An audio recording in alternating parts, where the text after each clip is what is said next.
이번 주에는 JSTL에 대해서 학습하겠습니다. JSTL은 JSP 스탠다드 태그 라이브러리라는 그 두 문자입니다. 그 이름에서 보니까 대충 무슨 얘기인지 이해가 되겠죠. 예, 그 JSP에서 사용하는 표준화된 태그 라이브러리 그런 뜻입니다. 이 태그는 우리가 이전에서 커스텀 태그 만드는 법을 배웠죠. 커스텀 태그 중에서 이미 JSP에서 표준으로 사용하고 있는 라이브러리다. 그런 의미가 되겠네요. 자, 그러면 이 태그 라이브러리는 내가 만들었나요? 아니면 다른 사람이 만들었나요? 그렇죠. 내가 만든 게 아니죠. 이미 이전에 그 자바를 많이 쓰던 사람들이 만들어 놓은 태그 라이브러리예요. 그러면 JSTL을 학습한다는 것은 다른 사람이 어떤 의도로 이러한 태그 라이브러리를 만들었을까? 이 내용을 학습하는 거죠. 그래서 여기는 우리의 그 뭐 창의성이나 이런 것보다는 다른 사람들이 해놓은 생각을 이해하고 어떻게 하면 좀 더 우리가 효율적으로 접목할 수 있느냐 여기에 초점을 두고 학습을 하면 되겠습니다. 먼저 광수 생각입니다. 광수 생각은 다시 시작하고 싶은데 어찌해야 될지를 모르겠네요. 그러면 허리를 숙고 양손을 땅에다 짚고 그러면 준비는 끝났습니다. 이제 앞만 보고 뛰면 됩니다. 그랬네요. 우리가 새로운 출발을 한다 그런 얘기를 하는데 새로운 출발은 뭔가 따로 있는 것이 아닙니다. 지금부터 내가 마음만 먹고 움직이기 시작하면 그것이 곧바로 새 출발이 되는 것이죠.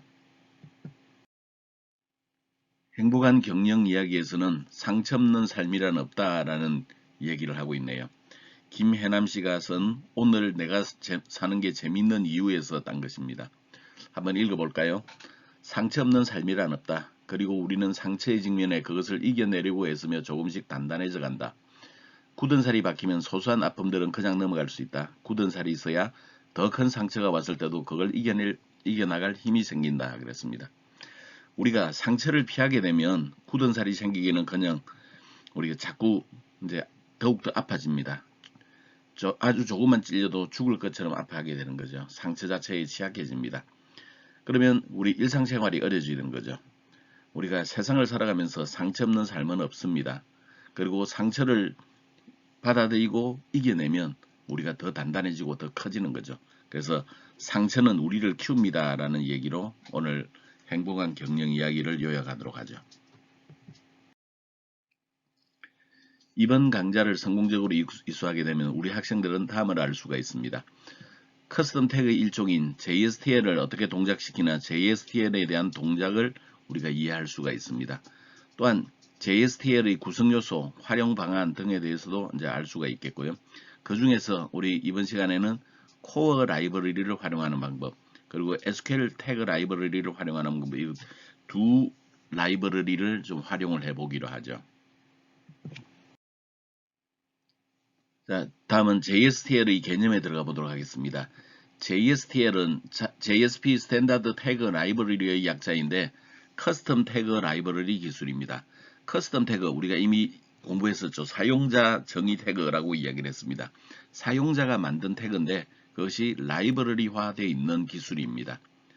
그래서 얘네들은 우리가 일반적으로 필요한 기능을 표준화해 두었다 그렇게 이야기를 하죠. JSTL을 범주로 나누자면 코어, XML, I18N, SQL, 펑션 라이브러리 등으로 구성이 되어 있습니다. 커스텀 태그 기반이기 때문에 JSTL의 사용 방법은 일반적인 커스텀 태그와 동일합니다. 이 커스텀 태그를 쓰기 위해서는 그 라이브러리를 다운로드 해야 되는데 그 다운로드 하는 위치는 아래에 있는 것처럼 http tomcat.apache.org 밑에 있는 태그 라이브러리 밑에 있는 스탠다드를 확인하면 됩니다. 태그 라이브러리를 사용을 해야 되기 때문에 우리는 태그 라이브러리 GCL을 이용을 해야 되겠네요. 태그 라이브러리 GCL을 사용할 때 우리가 그 범주에 따라서 카테고리에 따라서 각각 달라지게 되는데 지금 현재 우리는 코어 라이브러리라고 가정을 하고 생각을 해보겠습니다. 자, 우리 부등호가로 %at 이것은 GC의 약속이죠. 그 다음에 태그 라이브러리를 쓰면 태그 라이브러리 GC를 사용하게 됩니다. 프리픽스는 접두어죠. 우리가 태그를 사용할 때 앞에 붙여주는 용어들을 접두어라고 이야기를 했습니다. 그리고 라이브러리화된 그 태그를 사용할 때는 우리가 URI를 쓰게 되죠. 근데 이 URI가 이전에 우리가 직접 만들었을 때는 URI를 현재 내 폴더 속에 있는 TLD라고 하는 곳에서 이제 참조를 했었는데, 이번에는 이미 표준화되어 있기 때문에 내 사이트에 있는 게 아니라 다른 사이트에서 가져와야 됩니다. 그래서 핵심으로 우리 알아둬야 될 것이 URI는 내 컴퓨터에 있는 게 아니라 특정한 폴더 위치에 있는 내용을 내가 가져온다. 그래서 java.sun.com 밑에 있는 JSP 밑에 JSTL 밑에 core라고 해주면 core 라이브러리를 활용할 수가 있게 됩니다. 그러면 내가 다른 형태의 그 태그 라이브러리, 다른 범주의 태그 라이브러리를 쓰기 위해서는 당연히 URI의 위치도 달라져야 되겠네요. 그래서 우리가 라이브러리별 URI나 프리픽스를 한번 이제 요약을 해보기로 하죠. 자, 핵심 코어 라이브러리의 경우에는 자바 sun.com 밑에 있는 JSP 밑에 JSTL 밑에 코어라고 하는 요 영역에서 가져옵니다. 그리고 우리가 접두를 사용할 때 C라고 이용을 하게 되죠. XML은 다 같은 위치인데 가장 아래쪽이 XML이라고 바뀌어지면 되겠습니다. 그리고 프리픽스로는 X를 사용을 하게 되죠. I18N의 경우에는 조금 위치가 그 FMT라고 하는 곳에 이제 들어가게 되겠고, 이제 접두도 FMT라고 써주게 됩니다. 데이터베이스를 사용하기 위한 SQL 라이브러리의 경우에는 같은 위치에 있는 SQL이라고 하는 폴더를 이용해 주면 되겠고, 접두로 SQL을 사용을 합니다. 펑션에 해당되는 것들은 우리가 같은 위치에 있는 펑션즈라고 하는 곳에 들어있고 FN이라고 하는 접두를 사용을 하게 되죠. 현재 우리가 수업 시간에 다룰 내용은 여기에 코어 영역과 SQL 영역의 일부, 이렇게 두 가지를 우리가 수업 시간에 다루어 보도록 하겠습니다. JSTL이라고 한 것은 태그가 제공하는 기능에 따라서 5가지의 주요 라이브러리로 구분된다라고 이야기를 했네요. 그래서 우리는 코어 SQL 중심으로 살펴본다고 이야기를 했죠. 자, 코어 부분입니다. 코어 부분은 일반적인 목적의 액션, 그 다음에 조건문에 해당되는 것, 반복문에 해당되는 것, URL과 관련된 것, 이런 총 4가지 형태로 나눠줄 수가 있죠. 일반적인 목적에서는 캐치라고 하는 것이 있고, 캐치 잡다 그런 뜻이 되겠죠. 우리 그 캐치 많이 봤습니다. 그렇죠. 트라이 캐치에서 살펴봤죠. 아웃, 이건 뭐 출력과 관련된 거겠네요. 리무브는 제거하다 그런 게 우리가 뭔가 그 지정해 놓은 것들을 이제 삭제하는 용도로 쓰겠네요. 셋 설정하다 이런 것 의미죠. 그래서 어떤 특정한 값을 지정할 때 set을 쓸 겁니다. 그러면 set하고 remove는 뭔가 비슷한 동작을 하겠네요. set은 지정하다, remove는 삭제하다. 그렇게 연관을 지어두면 훨씬 좋겠습니다. 조건과 관련되어 있는 동작으로서는 choose가 있습니다. choose라고 하는 것은 뭔가 선택하다 그런 거죠. 그리고 when, 언제 이런 뜻이죠. 따라서 우리 choose when, otherwise, 다른 경우 이런 경우죠. 그래서 choose when, otherwise는 이제 3가지가 묶어서 한 덩어리로 사용되는데, 우리 이제 우리 C 언어에서 스위치 케이스문과 비슷하게 생각을 해주면 되겠습니다.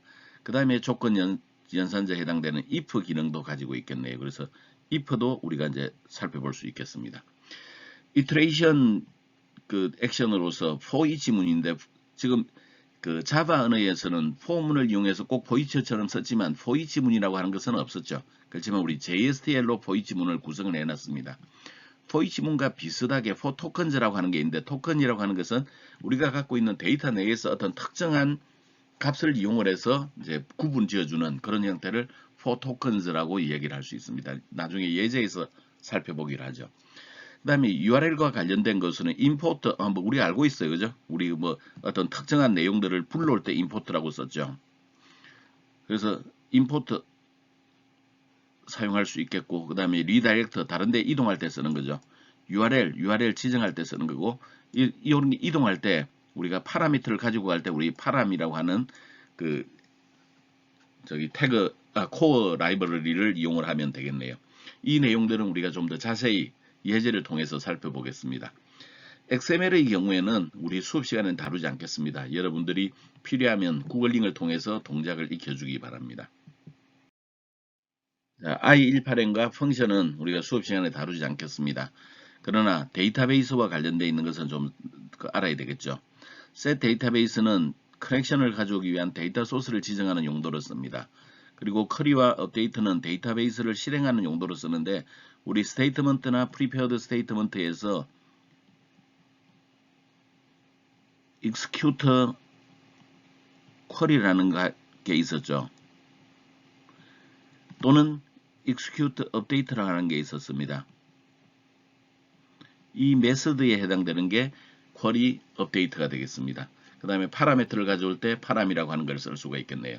그래서 대체적으로 이런 정도만 이해하면 되는데 우리가 수업 시간에는 데이터 소스를 지정하는 것 그리고 쿼리를 지정하는 것 이렇게 두 가지를 알아보도록 하겠습니다. 자, JSTL에 대한 공부를 하기 위해서는 우리가 데이터가 좀 필요한데 우리 JSTL을 학습하기 위해서는 사전 작업이 좀 필요합니다. 사전 작업은 두 가지가 있는데 기본적으로 JSTL은 표준화된 그 커스텀 태그 라이브러리이기 때문에 공부하는데 특별히 어려운 점은 없을 것입니다. 태그 라이브러리를 이해하고 있다면 충분히 되는 거죠. 그리고 태그 기능을 이해하고 활용하기 위해서는 사전에 데이터가 필요한데 우리가 사실 리스너라고 하는 것은 다음 시간에 다룰 겁니다만은 우리 톰캣 시작할 때 이니셜 멤버라고 하는 리스너 클래스를 이용해서 자동으로 멤버 클래스 객체 10개를 생성하고 그 초기화하는 작업을 자동으로 수행하겠습니다. 그러면 우리가 프로그램을 실행함과 동시에 그 멤버 클래스의 객체 10개가 딱 형성이 되는 거죠. 그래서 그런 것들을 우리가 불러오고 뭐 이런 작업을 이제 연습을 해보도록 하겠습니다. 그래서 JSTL을 이제 사전에 학습을 하기 위해서는 사전에 해야 되는 작업이 1번 작업, 2번 작업 이렇게 두 가지가 있게 됩니다. 하나는 그 필요한 라이브러리를 설치해 주는 과정입니다. 라이브러리를 설치하는 과정은 무지무지하게 쉽습니다. JSTL 자르와 standard.jar라고 하는 두 파일을 설치해 주면 됩니다. 그러면 쟤네들을 구해야 되겠네요.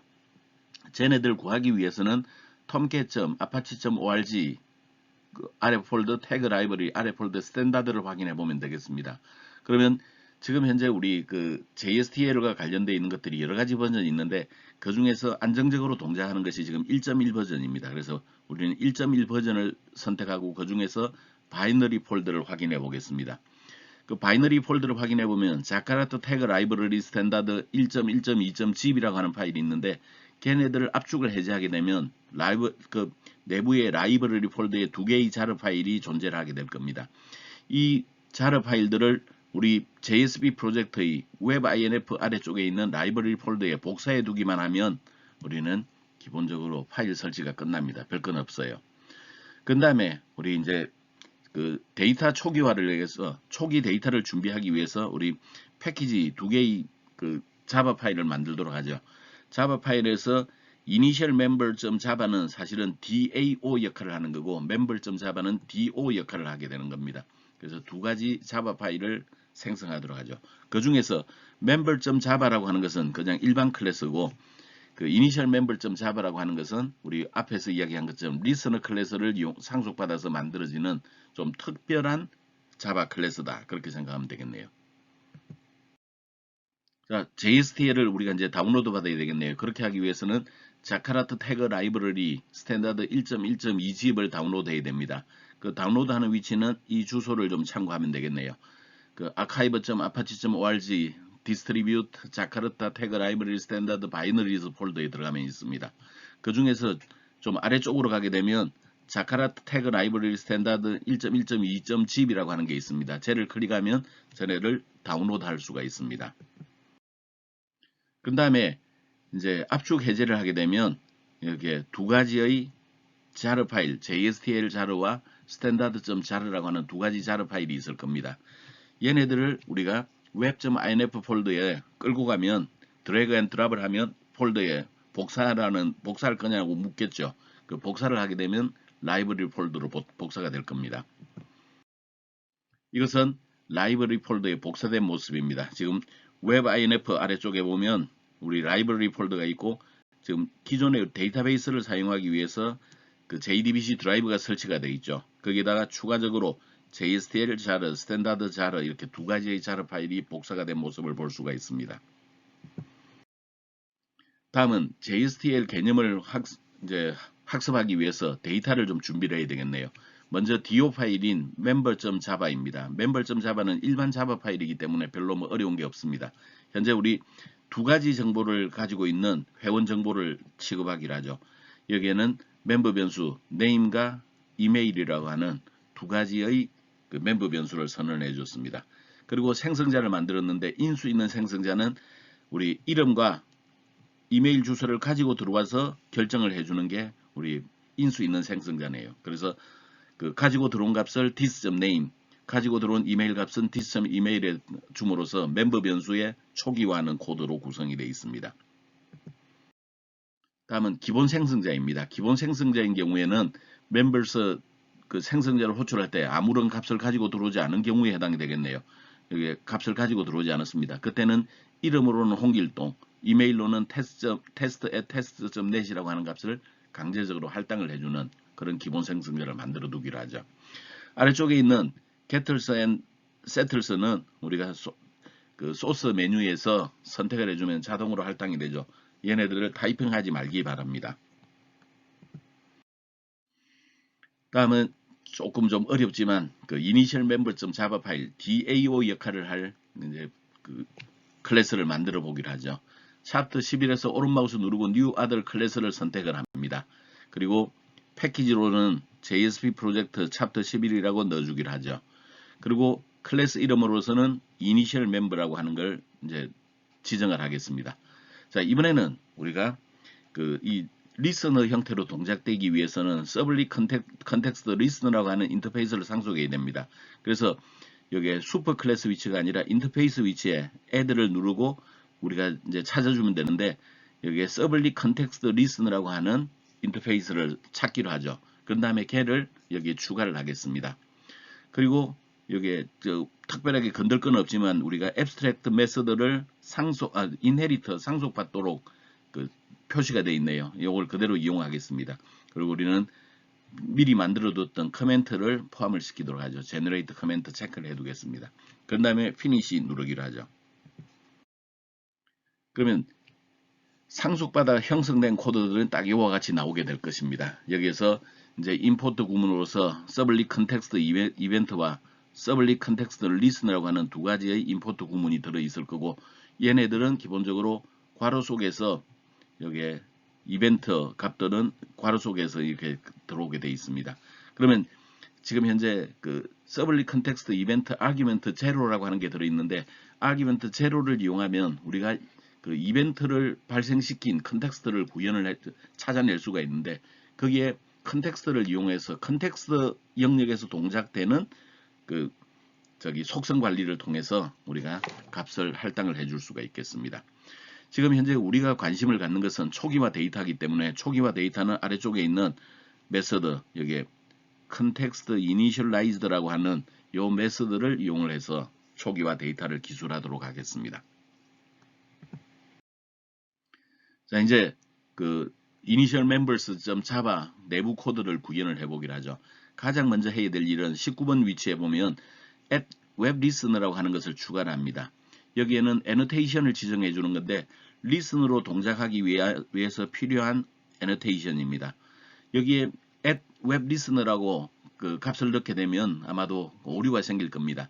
그 오류가 생겼을 때 Ctrl Shift O 누르면 여기 13번 줄에 있는 것처럼 javax.sublit.annotation.weblistener라고 하는 게 추가되면서 오류가 사라지게 될 것입니다. 그리고 위에 있는 것들도 필요한 내용들은 이제 아래쪽에서 그 우리가 활용해야 되는 것들을 위해서 이제 array list나 서블릿 컨텍스트나 이런 것들을 이제 추가를 해줘야 되는데 걔네들은 나중에 오류가 생겼을 때 Ctrl Shift O를 누르면 자동으로 추가가 될 것입니다. 자, 우리가 관심 있는 영역은 기본적으로 context initialized라고 하는 이 메서드라고 그랬죠. 이제 이 메서드에 들어간 내용을 좀 찾아보겠습니다. 살펴보겠습니다. 먼저 여기 argument 제로는 현재 우리가 동작되고 있는 컨텍스트를 구현을 해줄 수 있는데 거기에서 argument 0.get sublit context라고 하는 걸 이제 메서드를 이제 호출하게 되면 우리가 사용하는 서블릿 컨텍스트를 구현해 줄 수가 있습니다. 그래서 이 컨텍스트를 이용을 해서 우리 속성 관리로서 값을 할당을 해줄 예정입니다. 그 다음에 우리가 members 클래스의 그 멤버 클래스를 이용을 해서 이제 자료를 10개를 관리할 텐데 여러 개를 관리할 때 우리는 계속해서 array list를 사용을 해왔죠. 그리고 우리 members라고 하는 자료가 각 array list의 한 이제 그 레코드를 이제 저장을 하는데 이제 사용을 할 겁니다. 그래서 데이터스라고 하는 그 이름으로 우리가 이제 자료를 이제 축적을 해 두기로 하죠. 자, 이제 그 실제로 우리 데이터스에 값을 이제 추가를 해 보도록 하겠습니다. 그러기 위해서 포문을 이용해서 0부터 5보다 적을 때까지 총 5개의 샘플 데이터를 구현을 해 보기로 하죠. 여기에는 우리 i 값을 이용을 해서 앞쪽에 그 멤버의 네임에 두원이 i 형태로 이제 집어넣도록 하고, 그 다음에 이메일은 테스트 i test.net이라고 집어넣기로 하죠. 자, 이것은 인수 있는 생성자를 이용해서 5개의 자료를 준비를 합니다. 그 다음에 그 멤버 클래스로 만든 데이터를 데이터스 그 어레이 리스트에다가 이제 추가를 해뒀네요. 그러면 어레이 리스트를 확인해 보면 멤버스 클래스로 구현되어 있는 자료 5개가 들어가 있습니다. 다음 우리가 그 멤버 생성자를 이용해서 2개의 데이터를 추가하는데, 이번에는 이메일에 값이 없는 널 값 상태로 값을 2개를 추가를 해 보겠습니다. 여기에 이메일을 빠진 것을 일부러 추가하는 이유는 나중에 우리 그 저기 코어 라이브러리를 공부할 때 저기 널 값일 때 어떤 특별한 조치를 취해 달라라고 요청을 해줄 수 있는데, 그 요청을 위해서 일부러 이메일이 빠진 2개의 샘플 데이터를 구현을 했습니다. 그래서 new member라고 하는 생성자를 통해서 값순위와 값순위가 2개네요. 값순위 2가지를 이제 추가를 하도록 하겠는데, 이메일은 널 값으로 들어 있습니다. 다음 기본 생성자를 이용해서 2개의 샘플 데이터를 추가를 하는데, 기본 생성자를 이용하면 홍길동이라고 하는 이름으로 들어가게 되고, 이메일 주소는 test@test.net이라고 하는 값으로 들어가게 되겠네요. 그래서 현재 위에 5개, 2개, 2개에서 총 9개의 데이터가 이제 데이터스에 축적이 되어 있습니다. 다음은 우리가 context.set 애트리뷰트를 통해서 우리 그 컨텍스트 속성의 그 set 애트리뷰트 값을 통해서 값을 이제 지정을 하게 되는데, 그 속성의 이름은 members, 실제 들어간 것은 데이터스라고 하는 방금 array 리스트로 구현을 해준 이 값들을 우리가 그 속성에다가 할당을 해 두었습니다. 그러면 나중에 우리가 그 members라고 하는 컨텍스트 기반의 get 애트리뷰트를 이용하게 되면 우리가 array 리스트에 저장되어 있는 그 5개의 값을 가져올 수 있겠네요. 그리고 기본 생성자를 이용해서 하나를 우리 그 컨텍스트 기반의 애트리뷰트에 하나를 더 할당을 해줬네요. 멤버라는 이름으로 new member 기본 생성자를 이용해서 추가를 했습니다. 그러면 현재 우리 컨텍스트 쪽의 애트리뷰트에 현재 2가지의 값을 셋으로 해놨습니다. 하나는 array 리스트로 9개의 자료를 가지고 있는 것, 하나는 딱 하나의 멤버 클래스로 만들어준 자료 하나, 이렇게 2가지의 자료를 등록을 해뒀습니다. 자, 우리 앞으로 코어 라이브러리를 이용을 할 때 여기에 들어있는 members나 member를 이용해서 값들을 불러서 이제 확인하는 그런 작업을 진행을 해 보겠습니다.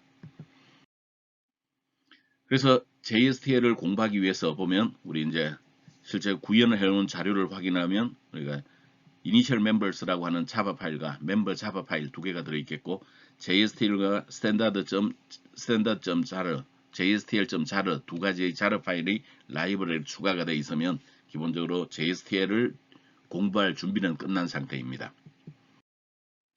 자, 여러분 지금까지 고생하셨죠?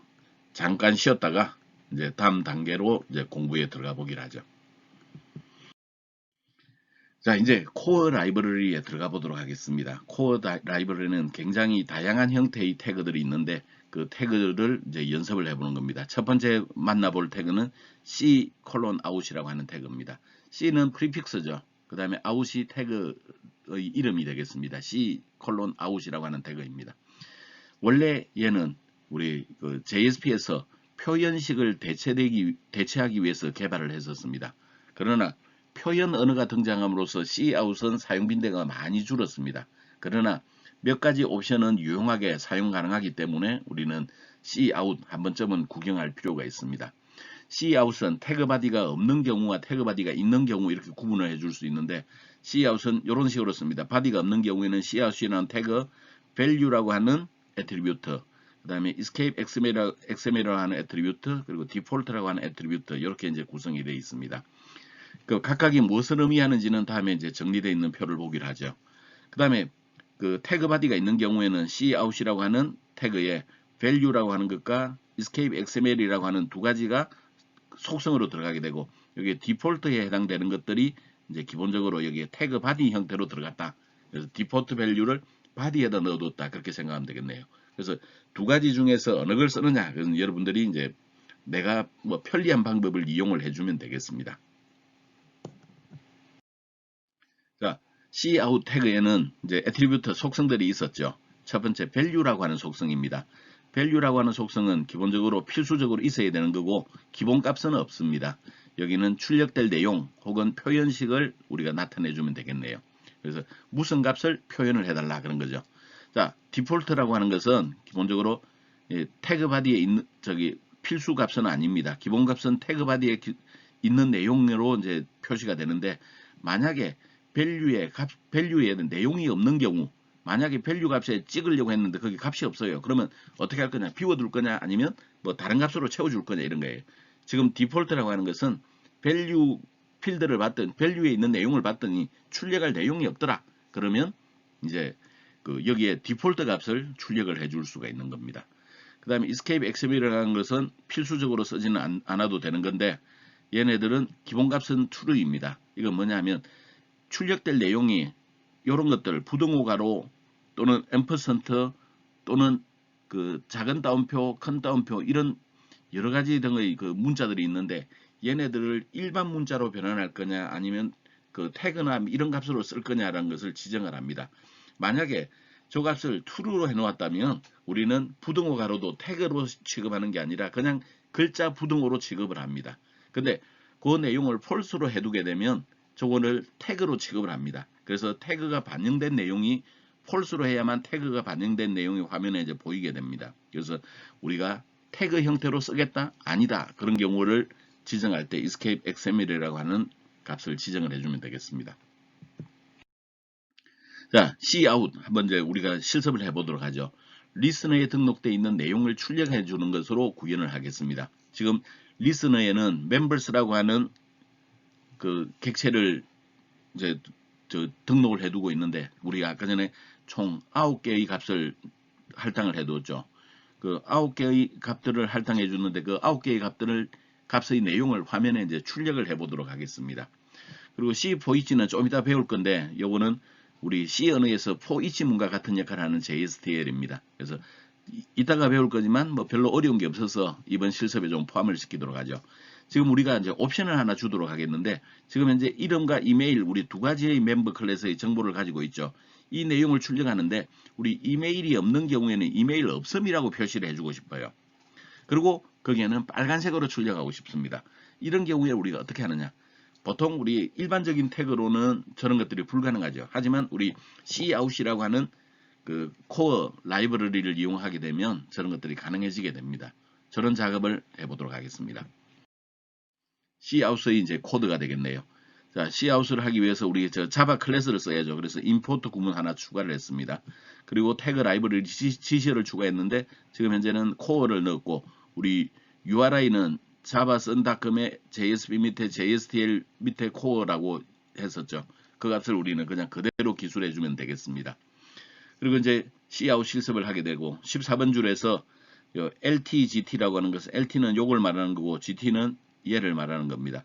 얘네들을 직접 집어넣게 되면 기본적으로 태그로 인식하기 때문에 태그로 인식되지 않도록 하기 위해서 @LT, @GT 형태로 표현을 해주었습니다.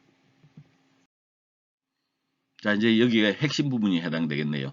테이블 태그를 이용해서 만들어 두었고 우리는 for each 문으로 이제 C for each 문을 이용을 했는데 이 C for each 문은 사실은 그 C 언어 for each와 거의 같다고 그랬네요. 그래서 그 C for each 문이라고 생각하면 되겠습니다. 이것은 우리가 이제 표현을 해줄 값들이고 지금 현재는 표현 언어를 통해서 그 컨텍스트 기반 그 컨텍스트에 저장이 되어 있는 값을 우리가 이제 가지고 왔습니다. 그리고 걔네들을 각각 베리어블은 우리가 변수로 사용하는 건데 지금 우리 멤버스에는 멤버라고 하는 클래스로 do 클래스 형태로 정리가 되어 있죠. 그래서 멤버스의 한 줄 한 줄 레코드 하나하나는 우리 멤버에다 담을 수가 있는 겁니다. 자, 우리 그 내용을 이제 직접 출력을 해보긴 하죠. TD 속에 우리가 이제 표현식을 이용해서 출력을 해 주었습니다. 여기는 그 페이지 컨텍스트의 get 애트리뷰트로 기본적으로 멤버 우리가 여기에서 레코드 하나하나 읽은 것에 해당이 되겠네요. 레코드 하나하나 읽은 것에 대해서 name, get name을 통해서 출력을 해줬네요. 그러면 우리 그 지금 표현식을 이용을 해서 우리는 이런 형태로 출력을 해줄 수 있습니다. 근데 표현 언어를 이용하면 좀 더 쉽게 출력을 해줄 수 있는데 멤버 클래스의 네임 필드를 가져와라 하는 형태로 표현 언어를 이용하면 훨씬 더 쉽게 출력이 될 수 있겠습니다. 그래서 그 정보들을 이제 출력을 하기로 하죠. 그 다음에 세 번째 TD가에는 우리가 이메일 주소를 표현을 해주도록 하겠는데 이메일 주소가 없는 경우에는 우리가 어떻게 할 거냐? 자, 우리 이메일 주소가 없는 경우에는 이메일 없음이라고 빨간색으로 출력을 해주기로 했죠. 그래서 cout을 이용해서 출력해 주는 겁니다. 지금 여기에 우리 cout을 이용을 했네요. value 값은 member 클래스의 이메일 값을 가지고 옵니다. 표현어를 이용해서 값을 읽어봤죠. 그 escape XML을 false로 지정했기 때문에 우리는 태그 결과를 반영을 하겠다 그랬습니다. 그리고 이제 실제 태그 바디를 이용을 해서 이제 값을 디폴트 값을 지정을 했는데 디폴트 값은 폰트라고 하는 것을 통해서 글꼴을 지정했네요. 컬러는 레드, 이제 빨간색으로 지정했네요. 그리고 디폴트 출력될 값은 이메일 없음이라고 표현을 해줬습니다. 사실 cout이 다른 곳에서는 별로 이용되지 않는데 이런 형태 뭔가 값이 없을 때 거기다가 좀 값이 없다는 것을 명확하게 표현해주고 싶다. 이런 때 유용하게 사용할 수 있기 때문에 아직도 for 이 지문을 이용을 하고 있습니다. 그래서 실제로 출력을 해보게 되면 이것은 그 get attribute를 통해서 출력한 것, 그리고 이거는 표현 언어를 통해서 그냥 출력한 거죠. 이것은 뭐 크게 어려운 것은 없어요. 자, 중요한 것은 여기죠. 우리 cout이라고 하는 게 적용이 된 것은 여기 이메일 필드에 적용이 되어 있습니다. 다른 것은 별로 크게 중요하지 않은데 이 중간에 값순위 자료에 이메일 없음이라고 하는 게 두 가지가 있었죠. 그 저기 이메일에 널 값을 준 게 두 가지가 있었습니다. 그때 널 값이면 값이 없다 그런 뜻이 되겠죠. 그런 경우에 이메일 없음이라고 하는 디폴트 값을 출력을 해주는 용도로 cout을 이용을 해보았습니다. 다음은 cset 태그를 한번 공부해 보기로 하죠. cset이라고 하는 것은 우리가 그 변수 값을 설정하거나 객체 멤버 변수 값을 설정할 때 설정하는 용도로 사용되는 게 cset이라고 하는 겁니다. 자, 변수를 활용할 때와 객체를 활용할 때 그 내용이 조금 좀 달라질 수가 있겠죠. 그래서 변수를 활용할 때는 cset에서 여기 값은 value에 들어있을 거고 variable에다가 변수 이름을 적어주면 되겠습니다. 그 다음에 적용할 스코프를 이제 우리가 기술해 줄 수 있겠네요. 거기에 비해서 객체를 쓸 때는 우리가 value라고 하는 값이 있겠고 그 다음에 target이라고 하는 그게 있는데 이 target은 객체 이름이 되겠습니다. 객체 이름을 지정해주고 그 객체의 특별한 그 필드 값을 지정하는 거기 때문에 필드 이름을 이제 기술해주면 되겠습니다. cset 태그에는 그래서 이제 속성들을 확인해 보면 value는 실제로 저장할 변수 값을 나타내 줍니다. 그리고 target은 이제 값이 저장할 될 객체 이름이라고 그랬네요. property는 그 타겟 객체의 멤버 변수 이름을 지정을 해주면 되겠습니다. variable은 변수를 쓸 때 사용한다 그랬죠. scope은 값이 저장될 범위를 지정해 줄 때 쓴다 그랬습니다. 자, 그러면 우리 cset을 이용을 해서 값을 좀 설정을 해보도록 하겠습니다. 임의의 변수의 값을 지정하고 출력하는 형태도 해보도록 하겠고 그 다음에 리스너 객체에 등록된 객체의 내용을 변경하는 데도 한번 좀 사용을 해보기로 하죠.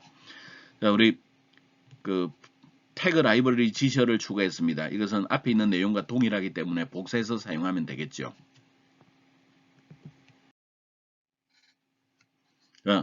여기에 LTGT가 무엇을 의미하는지는 이미 이야기했죠. 여는 부등호, 닫는 부등호 이걸 그 태그로 인식되지 않기 위해서 저렇게 한다 그랬습니다. cset은 이런 방법으로 씁니다. 첫 번째는 변수를 사용하는 예이네요. variable 변수 이름이 들어있고 value 값이 들어있습니다. message라고 하는 변수에 hello world라고 하는 값이 저장이 되도록 해주는 게 cset이죠. 변수를 쓸 때는 저런 규칙을 씁니다. 변수에 지정된 값을 출력하는 방법으로 표현 언어를 이용하는 방법, 그 다음에 표현식을 이용하는 방법 이렇게 두 가지를 이용했네요. 표현 언어를 쓸 때는 달러 중괄호 msg라고 표현해 주면 되겠고 표현식을 쓸 때는 우리 페이지 컨텍스트에서 get attribute를 통해서 메시지를 찾아내면 되겠습니다. 그래서 그런 형태로 이제 출력을 해줬네요. 자, 이번에는 cset을 그 객체의 그 속성값을 이제 지정하는데 멤버 변수를 지정하는데도 한번 사용을 해보기로 하죠. 그래서 우선 이제 C셋을 적용하기 이전에 before C셋에서 우리 멤버에 있는 값을 출력해 보겠습니다. 그래서 멤버 네임이라고 하는 곳에서 표현 언어를 이용해서 달러 중괄호 member.name 출력했습니다. 그 다음에 멤버 이메일에서 표현 언어 달러 member.email 형태로 우리가 그 메일 주소를 출력을 해줬네요. 자, 멤버에는 우리 그 홍길동 test@test.net이라고 하는 값이 들어 있었죠. 근데 여기다가 C셋을 이용하면 우리가 그 값을 변경을 해줄 수가 있습니다. 자, 그 C셋을 하는데 타겟 객체 이름을 지정해야죠. 객체 이름은 @member라고 달러 중괄호 member라고 해줬습니다. property 이메일 값을 우리가 이제 지정을 해주게 되겠네요. 이메일이라고 하는 속성의 값을 지정을 해주겠습니다. 그리고 value 값은 changed@test.net이라고 하는 형태로 바뀐 값으로 이제 넣어줬네요. 그런 다음에 똑같은 방식으로 우리가 다시 한번 멤버 객체에 들어있는 값을 출력을 해줬습니다. 그러면 바뀐 값이 출력이 되겠네요. 그래서 실제 보면 위의 것은 변수에 해당되는 값을 C셋으로 할당하고 읽어내는 방법. 그 다음에 여기에서는 그 객체에 해당되는 건데 객체에 C셋을 하기 전에는 여기 이메일 주소가 test@test.net으로 들어있을 것이나 C셋을 적용하고 난 이후에는 changed@test.net이라고 하는 형태로 값이 바뀌어 있는 것을 확인할 수가 있을 것입니다. 다음은 remove 태그입니다. remove 태그는 그 설정되어 있는 객체를 제거하는 용도로 사용을 합니다. 사용하는 방법은 C remove라고 해주고 variable이라고 해주고 이제 scope을 지정을 해주면 되겠네요. 그래서 그 variable, scope는 각각 속성이 삭제할 변수 이름, 삭제할 범위 이런 것들을 지정하는 용도로 사용이 됩니다. 자, C 및 remove를 한번 이제 직접 활용을 해보기로 하죠. 자, 우리가 C remove를 하기 위해서는 C셋으로 뭔가 값이 이제 할당이 돼 있어야 될 필요가 있겠네요. 그래서 15번 줄을 보게 되면 우리가 C셋을 통해서 dinf라고 하는 값을 variable 메시지 속에다가 저장을 해 두었습니다. 그 다음에 16번 줄에서 remove 하기 전에 출력하면 저 위치에는 메시지 값이 dinf라고 하는 값으로 이제 들어 있겠네요. 그 다음에 C remove를 통해서 우리가 값을 이제 집었어요. 그러면 variable 메시지에 있는 내용을 지워라 그랬네요. 그러면 18번 줄에서 출력하면 어떻게 될까요? 메시지에 있는 내용은 지워졌어요. 그래서 뭔가 결과가 출력되지 않겠네요. 확인을 해보면 이제 before에서는 dinf라고 하는 값이 출력이 됐지만 after 영역에서는 이미 remove를 통해서 그 내용을 지워버렸기 때문에 값이 출력되지 않을 것입니다. 다음은 ccatch라고 하는 태그입니다. ccatch는 기본적으로 body에 대응되는 코드의 예외를 처리해 주는 겁니다. try catch를 연상을 해주면 되겠습니다. 근데 그 사실은 이 ccatch는 이용할 일이 그렇게 많지는 않습니다. 그러나 우리가 이제 그 뭐 이런 것들을 이용할 수 있는 것도 한 번쯤은 구경해 볼 필요가 있겠네요. 사용하는 방법은 이렇게 해주면 됩니다. ccatch라고 해주고 variable name을 적어줍니다. 그런 다음에 여기다가 이제 필요한 액션들을 기술해 주면 되겠네요. 자, 우리 ccatch가 없을 때 그 어떤 일이 벌어지는지 한번 보고 ccatch를 적용했을 때 어떻게 되는지를 한번 보기로 하죠. 우리 핵심은 14번 줄과 15번 줄만 보면 됩니다.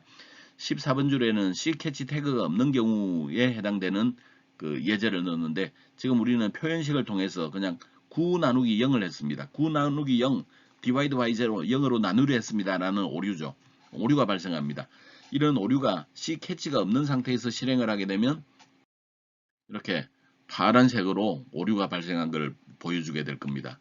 그리고 그 오류의 내용은 기본적으로 뭐 요쪽에서 divide by zero라고 하는 형태의 오류가 났구나라는 것을 이해할 수는 있겠죠. 근데 사용자 입장에서 이렇게 그 코드에서 이런 푸른 창이 나온다는 것은 그렇게 썩 달가운 일은 아닙니다. 그래서 얘네들을 예외 처리를 해주는 게 좋겠네요. 그 사실은 예외 처리는 우리가 에러 페이지로 보내주면 되기 때문에 뭐 ccatch를 꼭 써야 될 필요는 없겠지만 ccatch를 이용해서 한번 얘네들도 잡아보기로 하죠.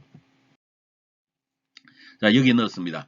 지금 현재 우리가 ccatch 15번 줄에서 18번 줄까지 ccatch를 넣고 중간에 여기다 뭔가를 넣었습니다. 그 다음에 variable에 에러 메시지를 담아두기로 하죠. 그러면 여기에서 발생한 오류가 어디에 담긴다고요?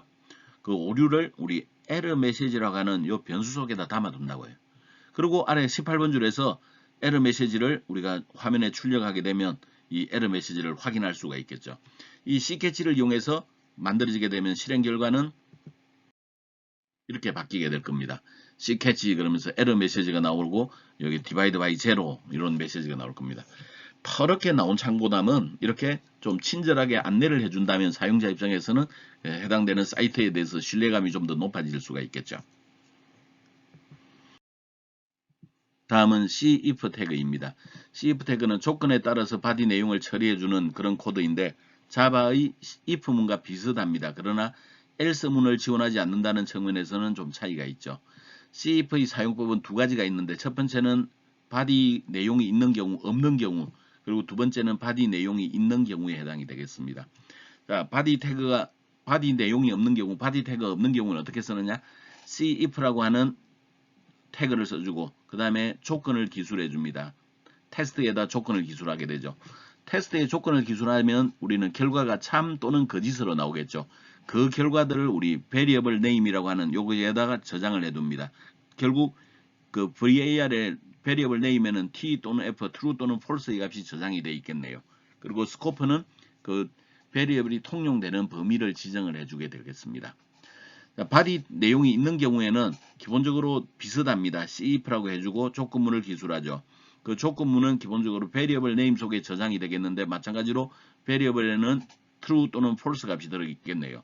그리고 scope는 있을 수도 있고 없을 수도 있고 그 사용할 변수가 통용되는 범위입니다.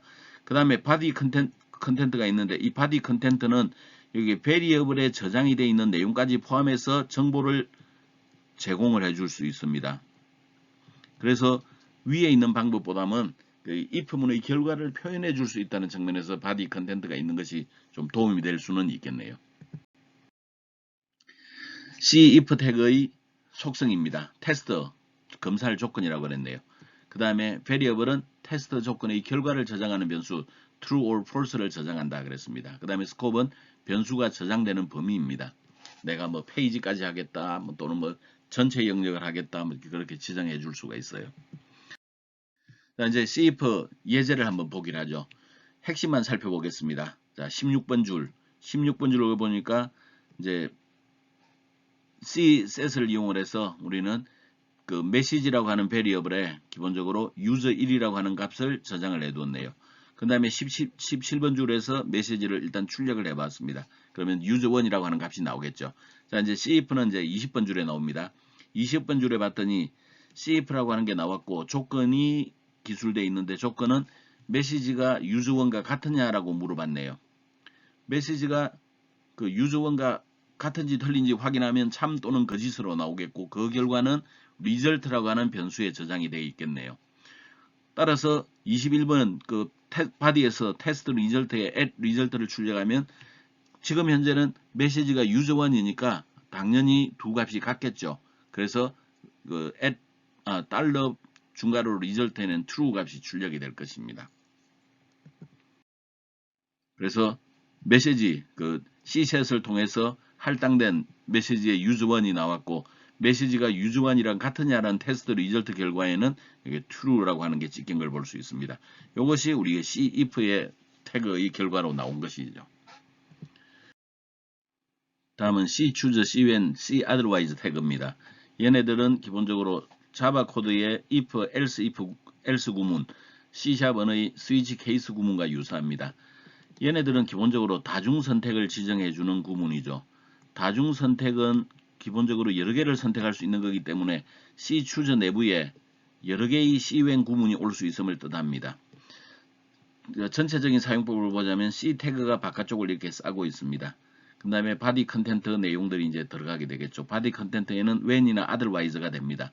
지금 이 C-when은 기본적으로 여러 개가 들을 수 있고 C-when에 모든 게 해당되지 않을 때 otherwise 영역에 들어가면 되겠습니다. 그 여기에서 핵심은 C-when 구문입니다. C-when 구문에는 테스트 조건이 여기에 들어 있습니다. 테스트에 컨디션 조건이 들어 있고 만약에 얘가 참이 되면 이쪽 body 컨텐트가 실행이 되고 건너뛰겠죠. 그래서 여러 개의 C-when 구문이 있고 C-when의 모든 곳에 들어가지 않을 때 otherwise 구문이 동작이 되겠습니다.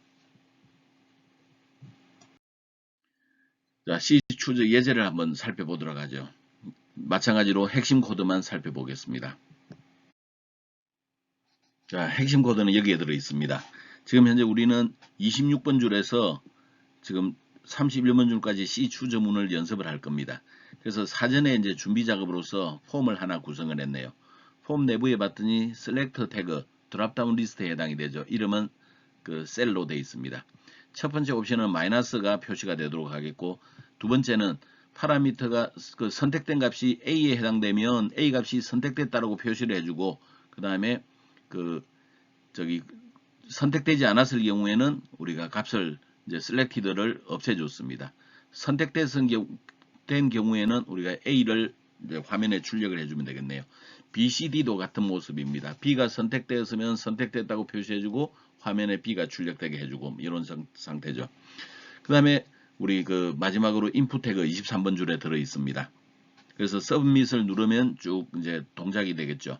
그 다음에 이제 C 추저로 이제 넘어오게 될 겁니다. C 추저에서 우리 이제 C when들이 이제 쭉 나열이 되어 있네요. C when에서 만약에 파라미터 셀렉터가 A인 경우, B인 경우, C인 경우 세 가지를 선택을 했네요. 그런 경우에는 A를 선택, B를 선택, C를 선택이라고 하는 결과를 화면에 출력을 해주면 되겠습니다. 그리고 otherwise는 우리가 A, B, C를 선택하지 않은 다른 경우, 빼기를 선택했거나 아니면 D를 선택한 경우가 나오겠습니다. 그때는 A, B, C 이외의 것을 선택이라고 표시를 해주면 되겠습니다. C 추저는 이와 같이 우리가 그 C when, C when, C when, otherwise 이런 형태로 함으로써 C when의 이제 그 테스트 조건들을 기술해주는 방법을 사용을 합니다. 네, 실행 결과입니다. 실행 결과는 처음에는 이렇게 마이너스가 표시되어 있겠죠. 그러다가 우리가 그 저기 마이너스가 표시되어 있는 상태인 걸 보면 지금 A, B, C가 선택되어 있지 않은 상태죠. 그래서 아래쪽에는 A, B, C 이외의 것을 선택이라고 나왔을 겁니다. 만약에 내가 C를 택하는 순간 선택을 눌렀을 때 C를 선택이라고 하는 결과가 화면에 출력될 수 있겠네요. 다음은 코어 라이브러리의 C for each 태그입니다. 자바 언어의 포문과 유사하고 C# 언어의 for each 문과 굉장히 유사한 언어입니다. 이것은 가장 유용하고 중요한 JSTL 태그 중에 하나입니다. 첫 번째 사용법은 컬렉션 객체의 크기만큼 반복하는 방법, 그 사용법 2는 지정된 횟수만큼 반복하는 방법인데, 사실은 for each 문은 이제 지정된 개수가 몇 개인지 모를 때 더 많이 사용하는 것이라 여기 사용법 1번이 좀 더 유용하게 사용이 된다, 그렇게 보면 되겠네요. C for each라고 하는 이름을 써주게 됩니다. 그리고 아이템을 지정을 하게 되죠. 이 아이템에서 하나하나 요소를 뽑아낼 때 variable이라고 하는 곳에 값을 가져오게 됩니다. 그리고 variable status는 있어도 좋고 없어도 좋건데 현재 상태를 표시를 해주게 됩니다.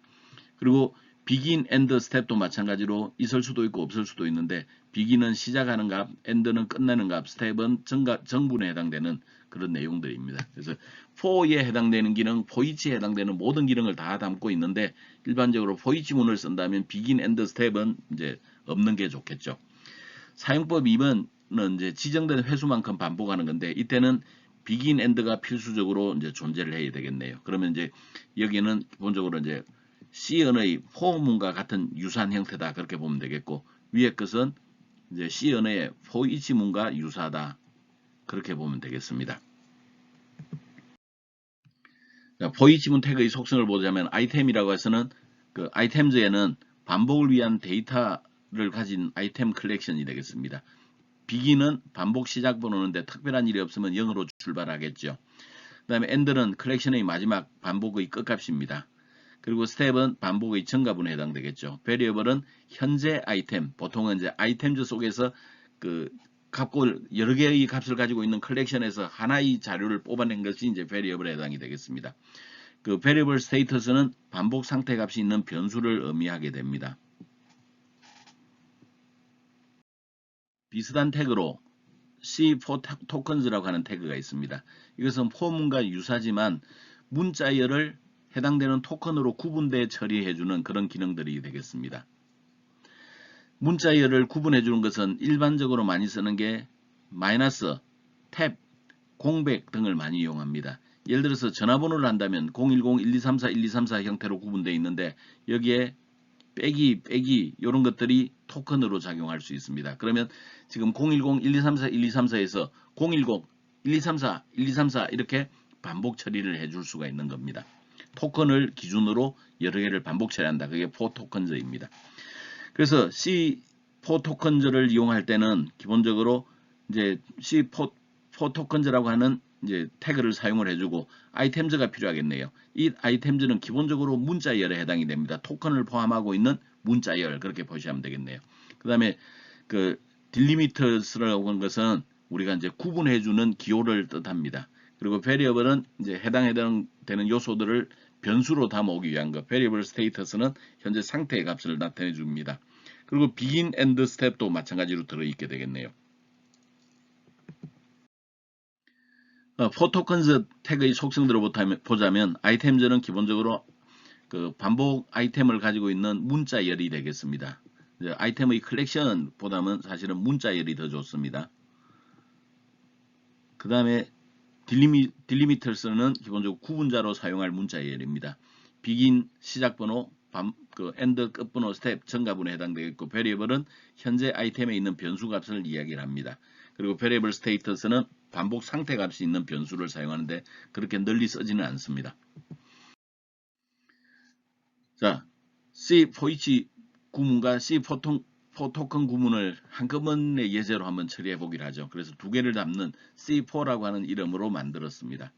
여기도 앞에 그 공통되는 부분은 건너뛰도록 하죠. C 포이치 구문은 기본적으로 18번에서 25번 사이에 들어 있습니다. 먼저 우리가 데이터의 자료 항목을 가지고 와야 되는데 그걸 이제 아이템즈라고 정의를 했습니다. 이것은 우리가 지금 그 컨텍스트 기반의 속성에다 넣어둔 값이죠. 각각의 자료는 멤버라고 하는 클래스로 구성이 되어 있죠.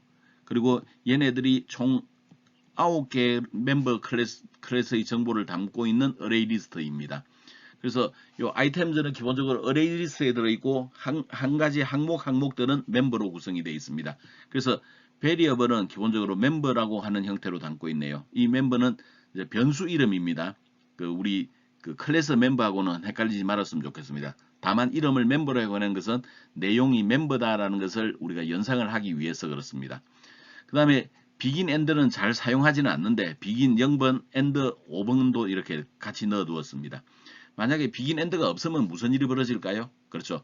members에 들어있는 9개의 컬렉션을 처리를 해주게 되겠고 begin 0번, end 5번 이렇게 넣어놓게 되면 0번 처음 위치부터 end 5번까지 하니까 0, 1, 2, 3, 4, 5, 6, 5까지 총 6개의 자료를 출력하게 되겠네요.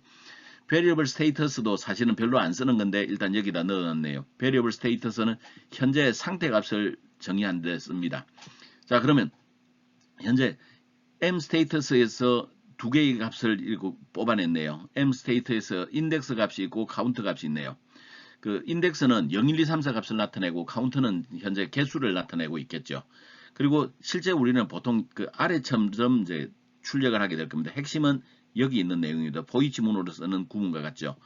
멤버에 들어있는 name이라고 하는 필드, 멤버에 들어있는 이메일 필드를 화면에 출력하는 게 실제 우리가 하고 싶은 역할일 겁니다. 그런데 조금 이제 뭐 이것저것 넣어놔가지고 좀 복잡한데 20번, 21번은 사실은 우리가 잘 얘네들은 잘 사용하지 않는 영역입니다. 우리가 관심이 있는 것은 그게 멤버스에 들어있는 자료를 화면에 출력하는 거겠죠. 그래서 22번, 23번이 핵심이다. 그렇게 이제 이해하기 바랍니다. 그러면 begin end도 사실 필요가 없겠죠. 자, for tokens는 우리가 아이템에 문자열을 넣어 놓습니다. 지금 현재는 우리가 그 토큰으로 쉼표를 쓰기 위해서 홍길동 전화번호 서울 주소까지 이렇게 가지고 있네요.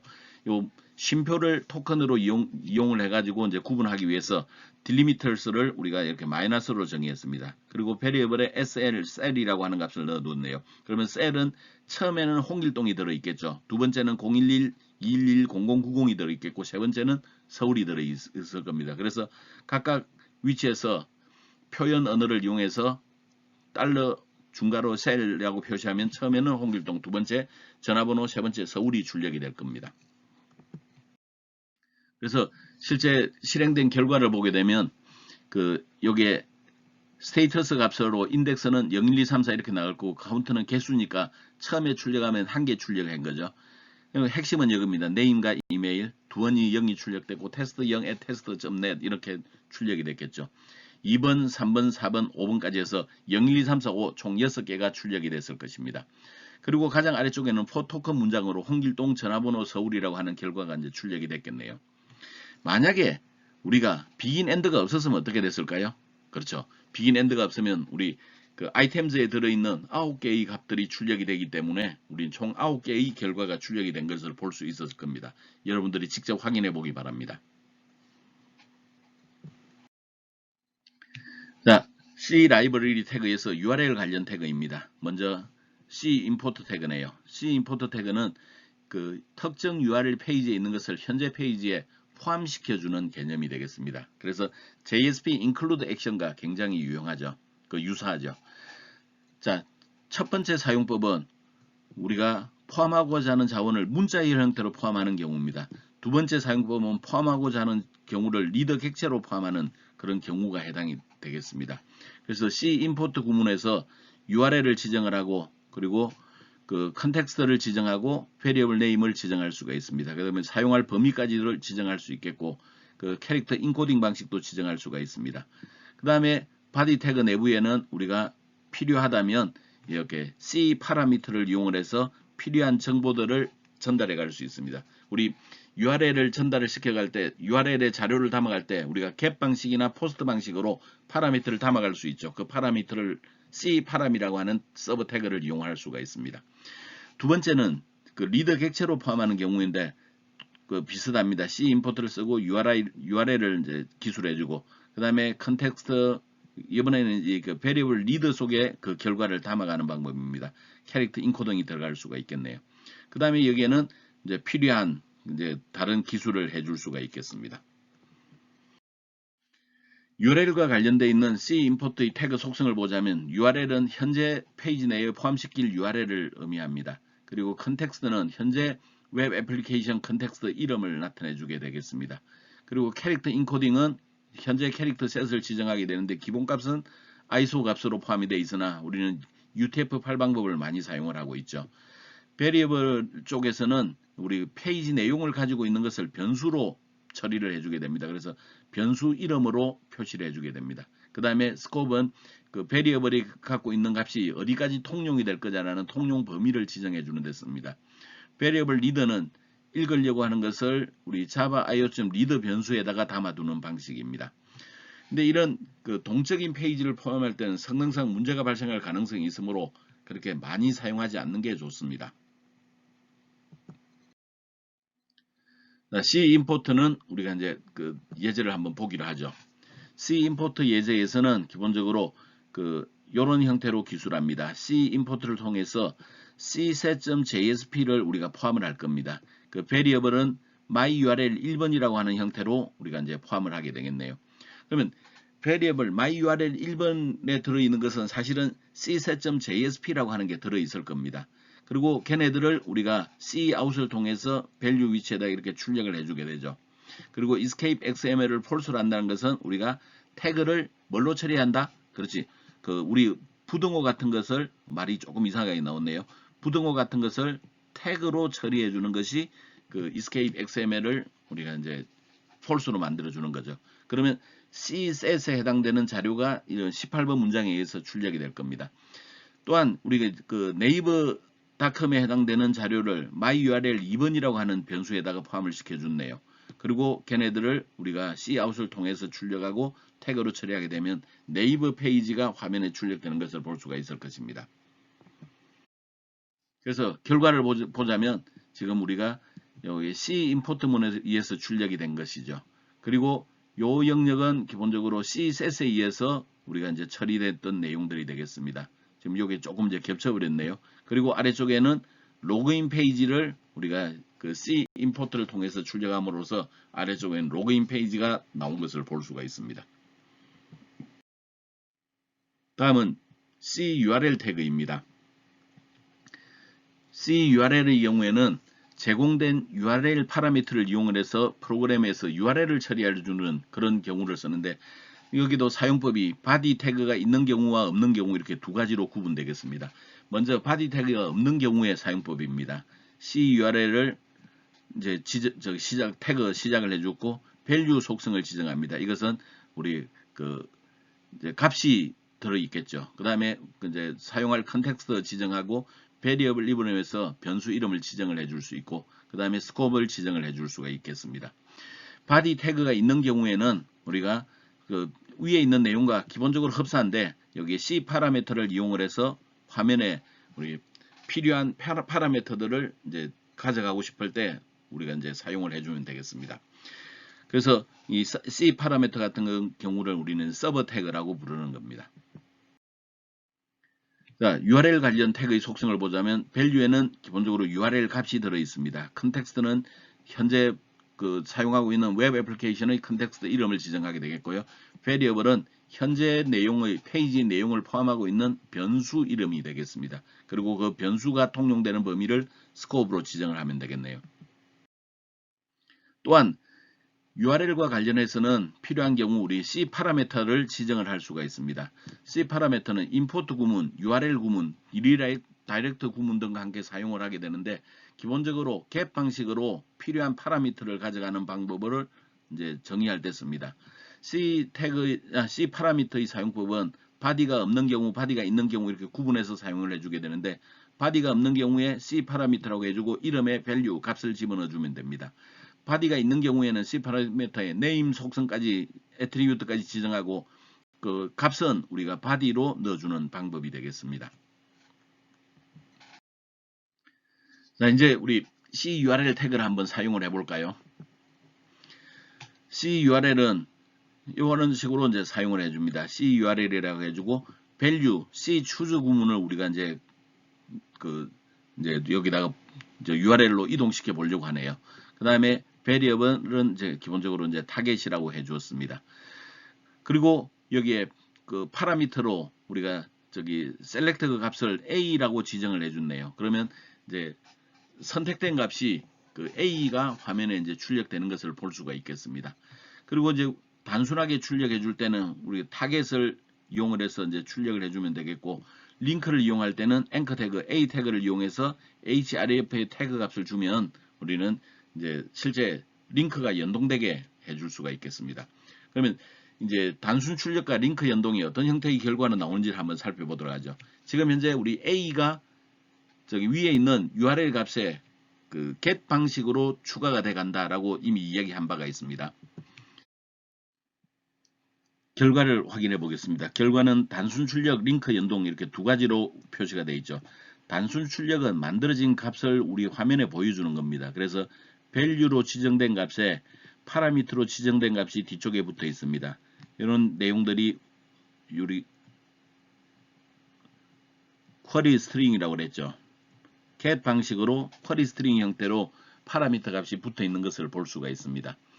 얘네들을 우리 A 태그의 href 속성으로 전달해 가지고 이렇게 링크를 만들게 되면 만약에 C 추저를 선택을 했을 때 클릭을 하게 되면 C 추저 페이지가 열리게 될 겁니다. 근데 내가 이 C 추저 페이지를 캡처를 해 놓지는 않았네요.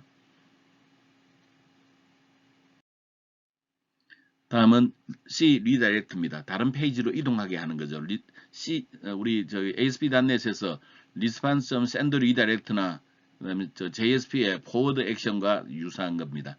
지정자 페이지로 이동시켜 주는 것을 말합니다. 이때도 C 파라미터를 이용해서 파라미터를 추가할 수 있습니다. 사용법은 바디가 없는 경우, 바디가 있는 경우로 나눠줄 수 있는데 바디가 없는 경우에는 C redirect 써주고 URL 써주면 되겠습니다. 필요하면 컨텍스트 지정할 수 있겠죠. 그 바디가 있는 경우에는 C redirect URL 해주고 필요한 파라미터를 서버 태그로 우리가 기술을 해줄 수가 있겠습니다. 자, C redirect 그 예제도 한번 살펴볼까요? 현재 우리는 그 C redirect를 통해서 지금 choose.jsp 페이지로 이동하고자 합니다. 그리고 파라미터의 select 값을 A 값으로 전달하고 싶었네요. 그럼 이제 실행 결과를 확인해 보겠습니다. 실행 결과를 확인해서 보면 우리는 리다이렉트이기 때문에 그냥 바로 넘어가 버렸죠. 그리고 A가 선택된 상태에서 C 추저가 결과 값을 우리는 확인해 볼 수가 있습니다. 자, 지금까지 우리 코어에 해당되는 내용들을 학습했습니다. 여러분들 잠시 쉬었다가 한숨 돌리고 마지막 강의에 또 집중을 해볼까요? 다음은 SQL 태그 라이브러리를 알아보려 합니다. JSPL SQL 태그 라이브러리는 기본적으로 데이터 소스를 이용해서 쿼리를 처리해주는 작업을 수행해주는 게 SQL 태그 라이브러리입니다. 그러기 위해서는 SQL 태그 라이브러리에 필요한 지시어 선언을 해야 되겠네요. 여기에 그 태그 라이브러리를 써주고 프리픽스로는 SQL을 씁니다. URI는 우리가 다 똑같은데 끝부분만 SQL로 바뀌어지면 되겠죠. 그래서 위쪽에 태그 라이브러리 지시어를 선언을 해줘야 됩니다. SQL 태그에서는 기본적으로 여러 가지 형태들이 있는데 트랜잭션이라고 하는 게 있죠. 트랜잭션은 기본적으로 SQL에서 트랜잭션을 구현할 때 사용을 합니다. 쿼리는 SQL 태그에서 그 정의되어 있는 쿼리문을 실행하는 데 씁니다. 기본적으로 execute 쿼리문과 같은 execute 쿼리 메소드와 같은 역할을 하게 되죠. 업데이트라고 하는 것은 SQL에서 정의되어 있는 쿼리문을 실행하는 데 쓰는데 이때 그 업데이트 부문은 결과가 없는 쿼리문을 실행할 때 씁니다. 그래서 execute 업데이트 메소드와 같은 역할을 하게 되겠죠. 파라미터가 있습니다. 파라미터는 기본적으로 setString의 값과 같이 우리가 그 스테이트먼트 파라미터의 값을 할당해 줄 때 사용을 합니다. 데이터 파라미터는 set timestamp처럼 우리가 날짜 정보를 그 지정할 때 쓰고 set 데이터 소스는 데이터 소스를 지정할 때 사용을 합니다. 이 set 데이터 소스는 우리가 그 커넥션 풀을 이용할 때는 훨씬 간단해지고 커넥션 풀을 사용하지 않을 때는 우리 네 가지 정보를 이용해서 그 전에 만들었던 방법으로 데이터 소스를 지정을 해줄 수 있습니다. 오늘은 그 중에서 우리 SQL 쿼리문만 살펴보도록 하겠습니다. SQL 쿼리문은 결과가 있는 쿼리문을 실행할 때 쓰고 execute 쿼리문과 유사하다 그랬네요. 이 SQL 쿼리의 몇 가지 태그들이 있습니다. 태그의 속성을 살펴보자면 쿼리문이 있습니다. SQL이 있는데 이것은 실행할 쿼리 문장입니다. variable은 쿼리의 결과를 저장을 하는 거죠. 결과의 쿼리는 기본적으로 우리 그 result set 형태로 날아오게 되겠죠. result set의 내용들이 저기에 variable 속에 저장이 됐다 그렇게 생각하면 되겠네요. scope은 variable이 통용되는 범위를 지정하는 데 씁니다. 데이터 소스는 JNDI를 사용하는 경우에는 리소스 네임을 지정해 주면 되겠고 드라이브 매니저를 쓸 때는 기본적으로 네 가지 정보를 지정을 해주면 되겠네요. 그 다음에 max로는 최대 행을 이야기하고 start로는 그 시작 행번호를 지정합니다. 일반적으로 0부터 출발하게 되어 있죠. 자, 우리 그 이번에는 SQL query.jsp라고 하는 문장을 하나 추가를 해서 JSP를 하나 추가해서 우리 쿼리 한번 연습을 해보기로 하죠.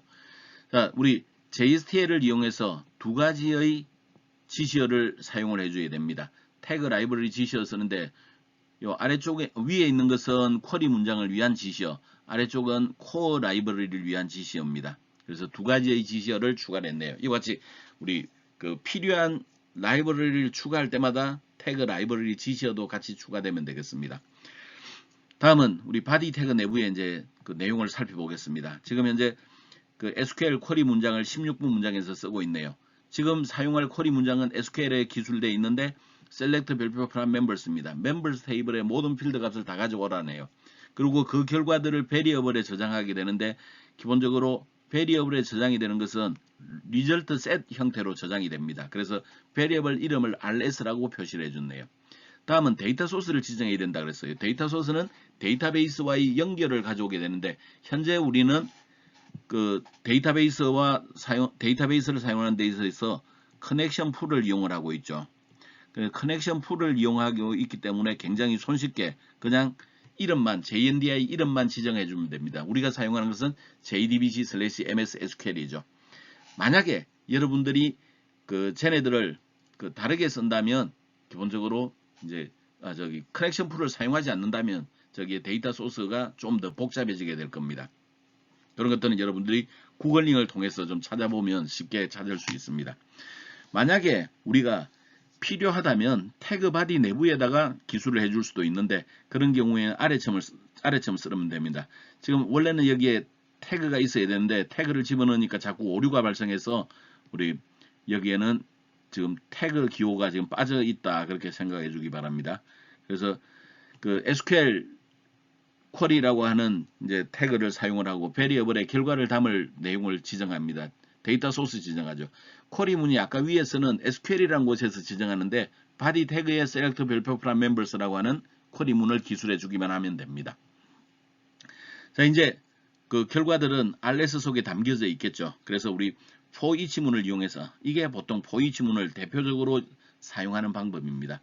for each 문의 items는 그 RS 우리 여기에 위에서 지정한 이 RS죠. 베리어블이죠. 이 베리어블을 이용을 해서 rs.rows 그러면 기본적으로 그게 필요한 로들이 다 전달되어 왔을 겁니다. 그리고 각각의 로를 우리 베리어블 로에다 담기로 했네요. 그러면 로라고 하는 것은 RS에 들어있는 거고 현재 우리가 사용하는 것은 user ID, 비밀번호, name, address 네 가지 필드를 가지고 있죠. 그 중에서 네 가지 필드 중에서 우리는 세 가지를 좀 출력을 해봤네요. row.useid, row.useid를 출력을 했고 그 BR 줄을 바꾸어서 row.name 슬래시 row.address 이름과 주소를 이렇게 출력하는 형태로 기술을 해봤습니다. 그래서 그 데이터베이스에 있는 자료가 쭈루룩 넘어오게 될 텐데 현재 우리 데이터베이스는 우리 그 수업 강의록과 똑같이 온다면 현재 5개의 자료가 들어 있었나요? 그래서 이제 결과를 출력해 보게 되면 이렇게 저기 총 5개의 자료가 나오는 것을 볼 수가 있을 겁니다. 그래서 아이디 위에 나오고 이름, 주소 이런 형태로 화면에 출력되는 것을 볼 수가 있겠네요. 어때요? 우리 그 SQL 태그 라이브러리를 사용하니까 좀 쉬워 보이나요? 아마 익숙해진다면 이것도 나름 괜찮을 것 같아요. 만약에 그렇게 썩 익숙하지 않다면 우리 기존의 쿼리문을 사용하던 방법, JDB에서 사용했던 방법을 이용하더라도 크게 무리는 되지 않을 거라고 생각합니다. 자, 오늘은 우리 그 JSTL의 동작에 대해서 살펴봤습니다. JSTL이라고 하는 것은 기본적으로 JSP 스탠다드 태그 라이브러리 약자인데 태그 라이브러리 커스텀 태그 중에서 이제 표준화되어 있는 그래서 그걸 라이브러리로 만든 게 JSTL이다. 이렇게 이해하면 좀 더 쉽겠네요. JSTL은 총 5개의 요소를 가지고 있었습니다. 그리고 이것은 우리가 만든 게 아니라 우리는 사용법을 공부하는 거였죠. 그리고 오늘 우리가 수업 시간에 살펴본 것은 코어 태그 라이브러리는 다 살펴봤고 SQL 태그 라이브러리는 그 중에서 쿼리 SQL 콜론 쿼리에 해당되는 그 활용을 한번 살펴봤네요. 만약에 다른 JSTL 동작이 필요하다. 구글 링크를 통해서 조금만 검색하면 굉장히 손쉽게 이용할 수가 있을 것입니다. 자, 오늘은 우리가 여기까지 수업을 하겠습니다. 오늘은 사실은 JSTL이라고 하는 것은 내용 자체가 크게 어렵지는 않습니다. 굉장히 쉬운 편입니다. 근데 조금 좀 귀찮은 것들이 몇 개 있었죠. 좀 개수가 좀 잔잔하게 많습니다. 이번 주에는 이게 뭐 다른 것들이랑 같이 연계되는 게 없어서 딱 한 가지 강의록만 가지고 이번 주 수업을 마치도록 하겠습니다. 여러분들 지금까지 강의 듣느라 고생 많았습니다. 그러면 우리 수업 시간에 만나기로 하죠. 자, 안녕.